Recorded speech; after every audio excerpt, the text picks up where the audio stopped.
Good morning. It's Yandama. So it's the 12th of July, Sunday, and I have a quick story about trees. All right. A quick story about trees that I want to share.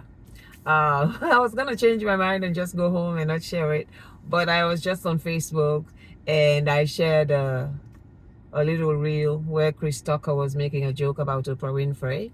And after I shared that reel, I thought to myself, oh, that's my cue to go ahead and share the story about trees, because this story about trees has also to do with Oprah. Okay. All right. So recently, since I left Christianity, the Bible, whatever, and all of that, and embraced the universe and, our oneness with the universe, and creation, I have been hearing, listening to some people here and there talk about, the earth and trees and our relationship to them, and, tree hugging, and how important it is to to get close to nature, like sometimes walk barefooted on the ground, especially like if you have a nice backyard or whatever, you have a garden, you have trees or something. It's good to, what's the term they use? It's good to, I don't remember the term they use, but walk barefoot, so your bare feet will touch the earth. It's an energy thing, all right? And it's you're literally grounding. Yeah, that's the term I was looking for. You're literally grounding when you're touching the ground with your feet, your bare feet, instead of always wearing shoes. All right. And hugging trees. I don't know all the terminologies and everything, but it's a good thing. And trees are alive. All right, they're alive. All right, and we relate to them and they relate to us.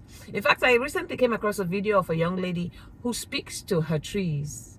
She has this tree in her backyard, I think, and she speaks to her tree, and the tree responds to her. Like, even when it's not windy, like she will ask the tree a question, she will say something to the tree. She has formed a relationship with this tree, and she will say something to the tree, ask a question, yes or no, whatever, and the tree will respond by the branches swinging like it's windy, but it's not windy. I watched one video one day and I'm like, yeah, there's no wind, but that thing is moving. It made sense to me. Anyways, I'm into that kind of stuff. Okay, I'm into the mystical stuff. I'm into all this kind of stuff. Let me tell you, if you are into religion, all right, meaning you believe in a God that you have not seen, you are into this stuff, but you just don't know it. It's just you have placed your belief in a character, an entity they told you about, and in a book that they gave you that a bunch of people wrote and put together to control you.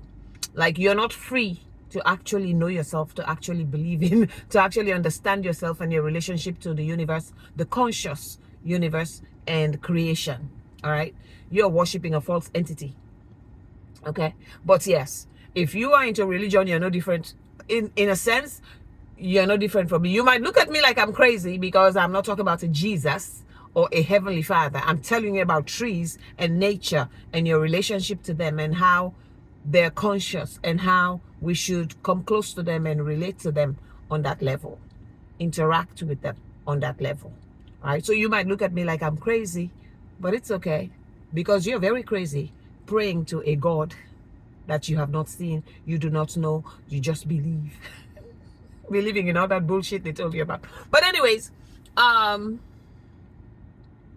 so about trees, maybe a couple of weeks ago I shared a little reel, an Instagram video where this guy was talking about trees. It was so beautiful.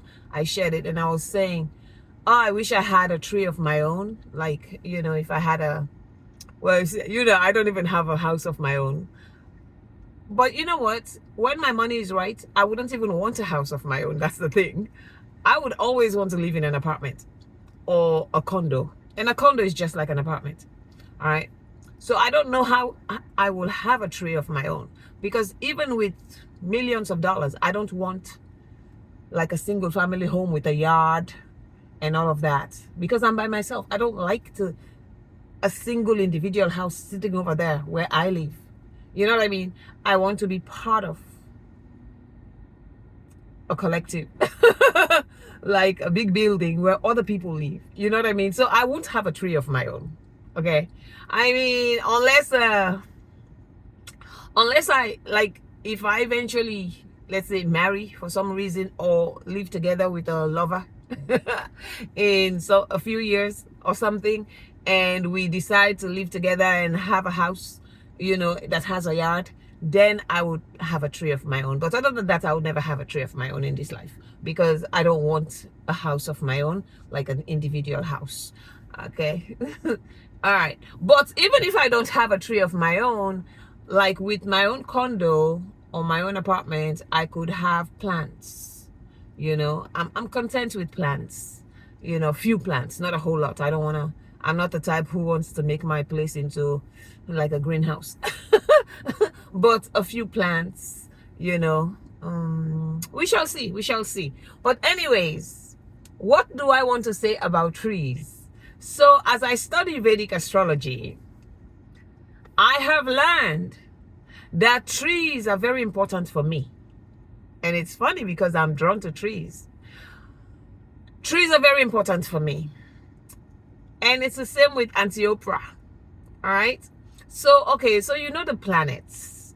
In astrology, we talk about the planets, the sun, the moon. They're not planets, they're luminaries. But for the purpose of astrology, we refer to everything in the cosmos as a planet for ease of conversation. Okay. So, all these planets, they have certain remedies. Okay. Certain remedies. Okay, so because when the planets are sitting, whichever house or zodiac sign the planets are sitting on your chart, aka in your life, they're bringing a specific purpose, specific karmas, and specific purposes into your life. Something you're going to experience, something you're going to have to do or become, or whatever. And there are certain remedies in Vedic astrology that you can do for these particular planets sitting in these specific locations on your chart to improve their effects in your life. All right. So with the character called Rahu, all right, Rahu is the north node of the moon. All right. Rahu is not a planet. It is a point, a mathematical point up in the cosmos. It is because of Rahu and Ketu, the north node and the south node, that there are, what do you call those things?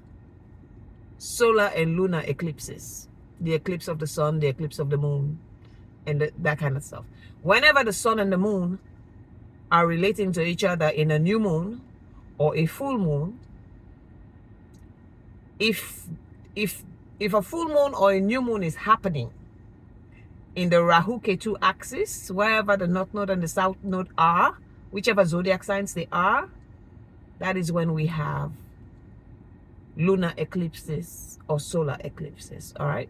And Rahu and Ketu are very important to our lives. Rahu is the illusionist. Rahu is one of the main reasons why we take incarnation, because we come to achieve the desires, the Rahu desires we have. Rahu is it represents our desires in this world, all the things we want to achieve in this world, the things we did not achieve in our past life, and we want to come back and give it another go. All right. Or something we did not do, we neglected to do it or whatever, and we decide to come back and do it. Okay. So whichever house Rahu is sitting on your chart, you have a hunger for that thing.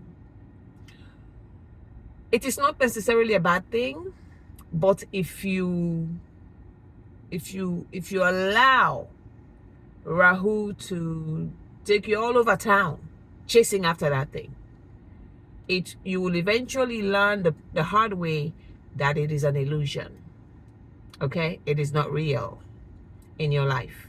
Okay, because anywhere Rahu sits is your insatiable hunger for that thing, and it always includes deception.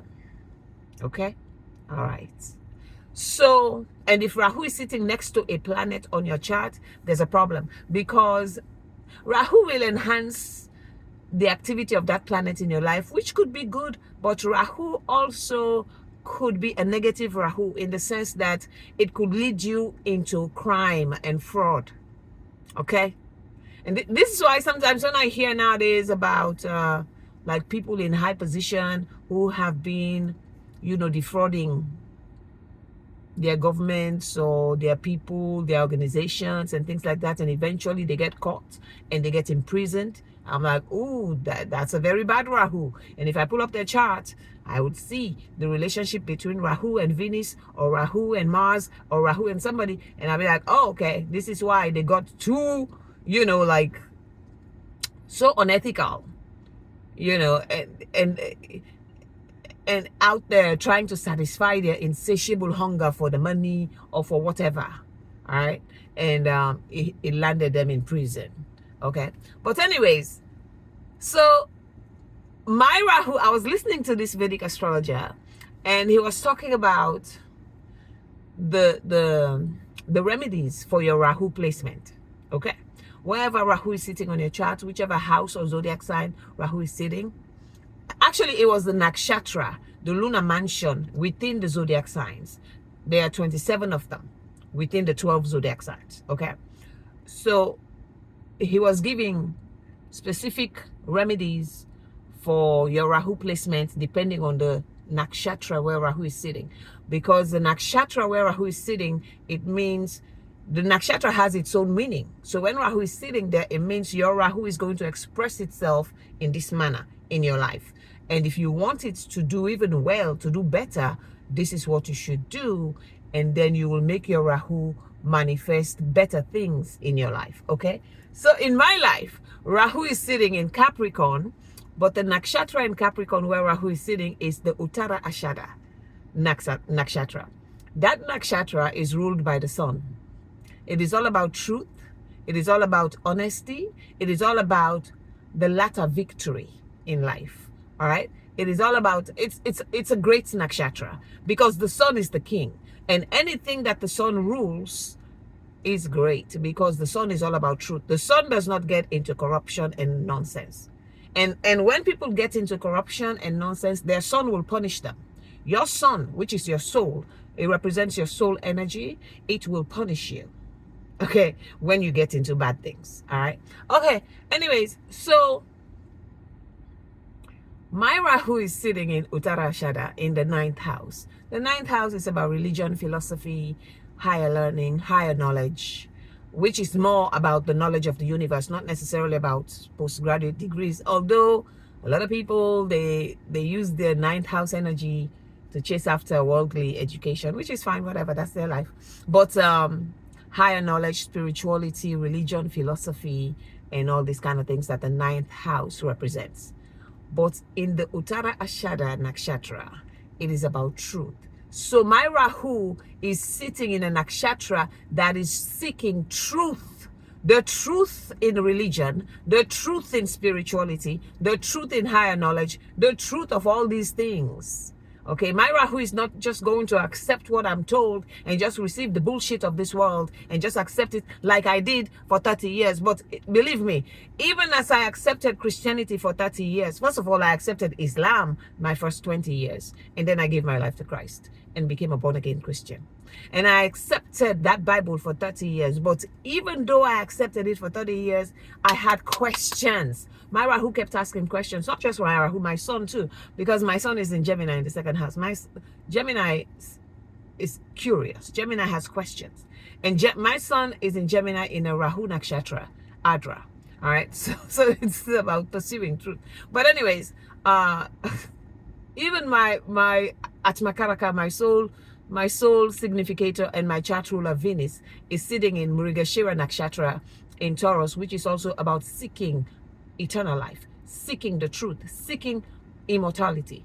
Okay, moksha. All right. So my Rahu is sitting in the 9th house of religion, philosophy, spirituality, higher knowledge, and all of this in the nakshatra that is about truth, that is about the latter victory and all of that. And this guy says, he says, if your Rahu is sitting in Uttara Ashada nakshatra, These are your remedies for your Rahu. Fortunately, he gave 3 things that if you have Rahu in Uttarashada, you could do these things, make them a practice, have these things in your life, and your Rahu will perform better. All right. So one of the first thing he said was, you should plant trees. Plant trees. If you plant a tree, even if it's one tree, if you plant a tree on your yard, okay? If you plant a tree, you nurture a tree, your Rahu will perform better. Your Rahu will be so successful, will do all these things in your life, okay? Well, I don't have a yard to plant a tree, but you know, in America, they do have like these charities. I see them on the highway, something like sponsor a tree, sponsor a tree, or sponsor something. I'll have to look into that. But I don't have a yard to plant a tree. All right. But it's okay. There were 2 other things he mentioned, which I'm into one of them. What was the other one? I'm into one of them. Yeah. And my Rahu is very good. My Rahu is very successful. Because remember, my Rahu is in the 9th house of religion, philosophy, higher knowledge, spirituality. So my Rahu has taken me through Abrahamic religions, Islam, Christianity, seeking the truth, Judaism. I came out of Christianity after 30 years. I embraced Jewish rabbis, held on to the Hebrew Bible, and I was only there for 6 months, and I got my spiritual awakening finally out of it, the last part of my spiritual awakening, out of the total entire Hebrew Bible. And then I was, led to my oneness with the universe, my divinity, our divinity, all right, our oneness with the conscious universe. And I'm learning now these amazing secrets of the universe through Vedic astrology, numerology, and whatnot. But so my Rahu is doing fantastic, all right. But where does Auntie Oprah come in? This is the best part of the story, because Meona spiritual stuff, okay. Auntie Oprah is a Sagittarius rising, okay. When she was born, Sagittarius was on the eastern horizon, so she came out as a Sagittarius rising. Me, I am a Taurus rising, so Rahu is in my 9th house in Capricorn. Well, with Auntie Oprah, she came out as a Sagittarius rising. Capricorn is her 2nd house. Okay. So for me, Capricorn is in the 9th house of religion, spirituality, and that's why Rahu is, okay? It's not about money, okay? Well, Auntie Oprah, her Capricorn is her 2nd house. It rules her accumulated wealth, the money she works for and earns, the money she saves, the money she invests and grows, okay? This is where Capricorn is sitting in Auntie Oprah's life, and this is where she has Rahu in the same Uttarashada Nakshatra, which I have. But I have it in the 9th house, which is not about money. It's about religion, philosophy, spirituality. And let me tell you, even when I was a Christian, I always used to say, I am not a millionaire, but let me tell you, I'm not a rich woman in dollars. But spiritually, I am a billionaire. And I am. Spiritually, I'm a billionaire. And I know I'm not perfect. There's always room for improvement. I'm still learning and growing, okay? But, and even dollars, billionaires in dollars, they don't stop making money. They continue to add more to their money, okay? So Auntie Oprah, she has Rahu in Uttara Ashada, the same as mine, but it is in her 2nd house, which rules her money. The 2nd house is the biggest money house on the chart. There are multiple money houses on the birth chart, but the 2nd house is the biggest one. It is the money that you actually hold on to, the money that is yours, that you accumulate, okay? So Auntie Oprah comes in to this story because of the trees. I have heard Oprah Winfrey tell this story about trees. And this was before I learned this in Vedic astrology. So when I heard this in Vedic astrology, I'm like, oh my God, this is so true. Because not that I doubt anything about Vedic astrology, because everything about my chart is spot on. Like, this is the life I have lived for 54 years now. Okay. So Auntie Oprah told a story about trees, and let me tell you, she said when she was a young lady, I think when she was working at I guess in Baltimore. I guess in Baltimore here at a news station or whatever, wherever she was working when she started working, back in the day when she didn't have money. All right, when she was just a hustling young lady with a job at a news, channel station, whatever. She went to see this lady, a rich woman. I don't know if it was her boss's wife, like her boss's house or whomever, but they were wealthy. All right. And she said she stood there in the kitchen, in the woman's kitchen, and looking out the window, and there were trees. She had like 6 trees in her backyard. And she said she fell in love with the trees. She was so attracted to the trees, like, oh my gosh. And she had a wish. It came up in her spirit that when I have money, I will plant trees. That is Rahu.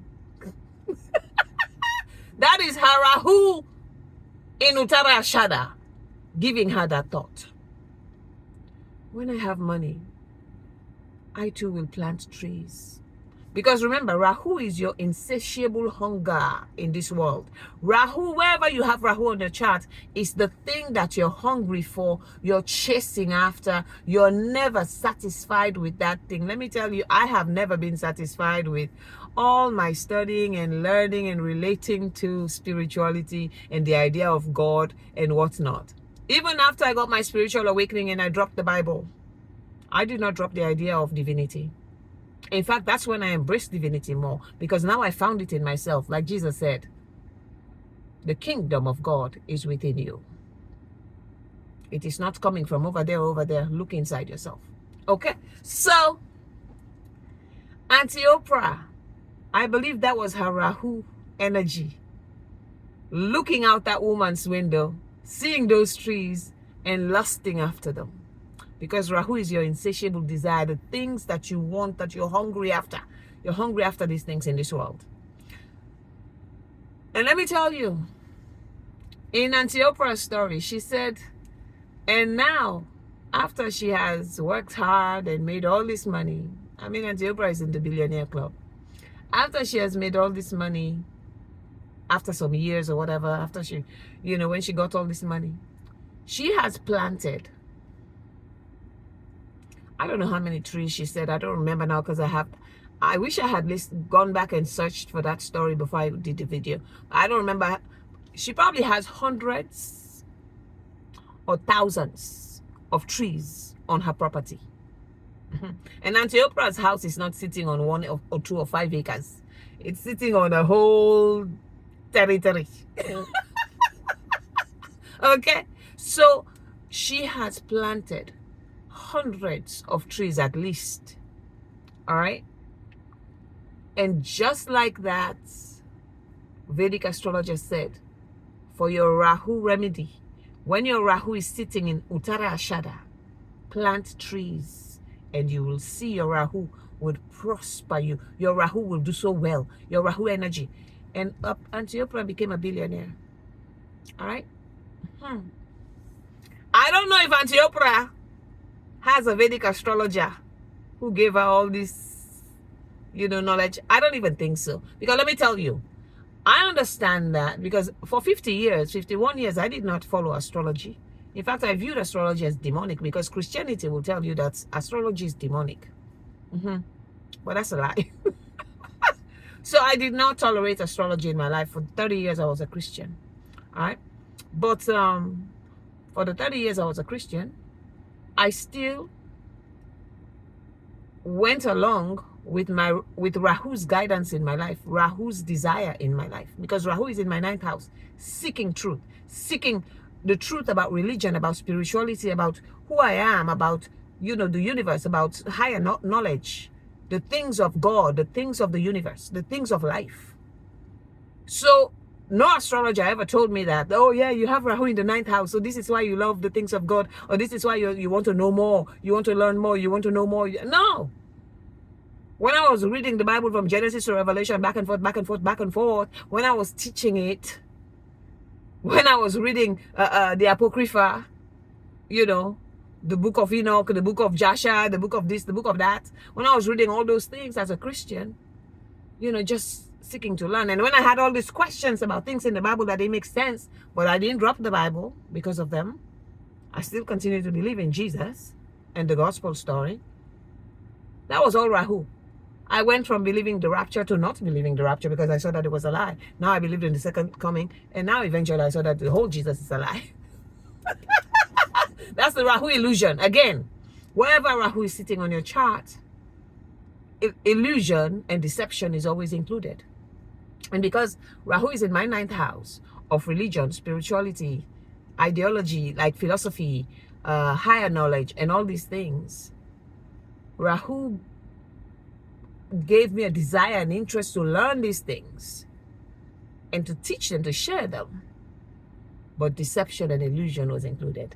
And for me, it was, in fact, I've heard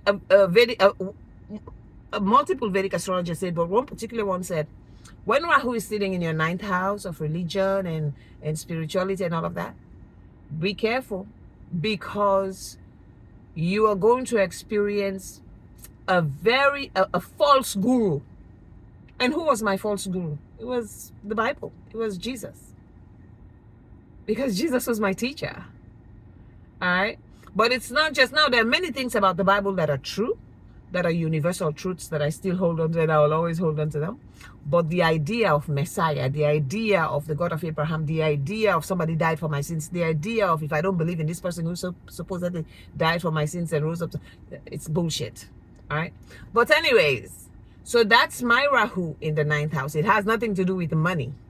All right? Rahu could still give me money, but it has nothing to do. It's about spirituality, religion, philosophy, and these type of things. But Oprah's Rahu is in the 2nd house, the 2nd house of accumulated wealth, in the same Uttarashada in Capricorn, because she's a Sagittarius rising. So her Capricorn is in the 2nd house. And so Oprah, Rahu planted that idea in her mind. She saw those trees behind, in that, because when she said when she stood in that woman's kitchen, she thought to herself, wow, rich people have trees. They plant trees in their backyards. When I'm rich, when I have money, I'll plant trees too. And she did.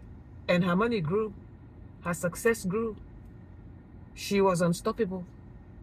All right? She joined the Billionaires Club. Okay? Now, I don't know. A lot of people have some bad things to say about Auntie Oprah. Hey, listen, I don't know. I don't know her personally. I don't know what she's into, what she's not into. I wish her well. The universe knows all of us. And the Akashic records have all our records.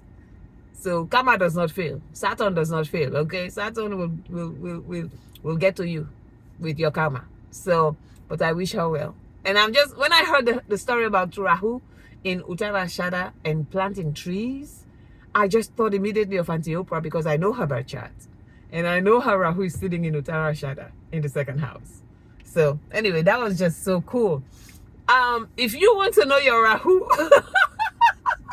wherever your Rahu is sitting on your chart, and your remedy for your Rahu, you know, you can look up your birth chart. Well, you can look up your Vedic astrology birth chart, or you can inbox me. We can look up your Vedic astrology birth chart, and I will tell you what remedy, because I'll have to go back to that video of that guy, that Vedic astrologer, and see what he says about your specific Rahu based on the nakshatra where your Rahu is sitting, and tell you what your remedies are. Okay? But anyways, I just love it. I love it. I love it. I just wanted to share that story. But even apart from that, even apart from pacifying Rahu or by planting trees, if your Rahu is sitting in Uttarashada or anything like that, trees are beautiful. You know, trees are some of the oldest inhabitants of the earth. They know much more than you and I. I was only born in 1972. Them trees have been around longer. Most of them. They've been around longer than I have. You know. And when I was a little girl, oh my gosh, when I was a little girl, I used to play around trees. Because at that house, especially when we lived at the college, PLTC, at the principal's quarters, because, oh my gosh, I love how they set up that yard, that house in the yard. The British people who, I guess they built it or whatever. But anyways, the front, the front part of the yard, it was full of mango trees. I think we had like 10 mango trees up there in front. And then there were flowers, hibiscus flowers and things. And then there was another garden, like right next to mommy's side of the house, like where her bedroom windows, like that side, there was a nice garden with flowers and the nice, what do you call that green, that nice grass that's like carpet? I don't remember what it's called. They planted it there. It was so pretty. I used to love to go sit over there, just go play around there. But when I was a little girl. But yeah, those 10 mango trees at the front part of the yard. Yeah, especially during mango season. Well, we used to sit there all the time, but during mango season it was even more fun. Because yes, I did climb those trees a few times. And where the mango they don't rip, with the ripe mangoes hanging, you just shake the branch and then the ripe mangoes will fall. And then there was the big huge mango tree at the backyard. Yeah, there was the big, that one was cherry mangoes. We call them cherry mangoes. The shape of the mangoes was different from the ones in the front. The front's not then laberu. Laberu mango. They were my favorites really, because I liked to soften them and just suck on them. That's why I liked them more. But with the cherry mangoes, I needed a knife to peel them and cut and whatnot. But anyways, yeah, I liked trees. But who knows? Maybe before I die, maybe before I eventually die out of this world, maybe I'll be able to have a tree of my own, and I'll go. Seriously, I'll make a tree my friend. I will go sit down and talk to this tree. I will tell this tree my thoughts, ask this tree questions, because yes, why not? They are our earthly neighbors and brothers and sisters, just because they're not human. And let me tell you, I've heard that we've all incarnated as just about everything on the earth. Trees, creatures, animals, whatever. We've incarnated as anything, as most of these things. So maybe I've been a tree before. I don't know. I don't know if I've been a tree before. But anyways, I just wanted to share this. And my gosh, I have talked for 32 minutes or so. Let me get out of here and go to the house, okay? Alrighty. Well, you have a good one. It is Sunday. Enjoy your new week. All right. Talk to you another time. Bye.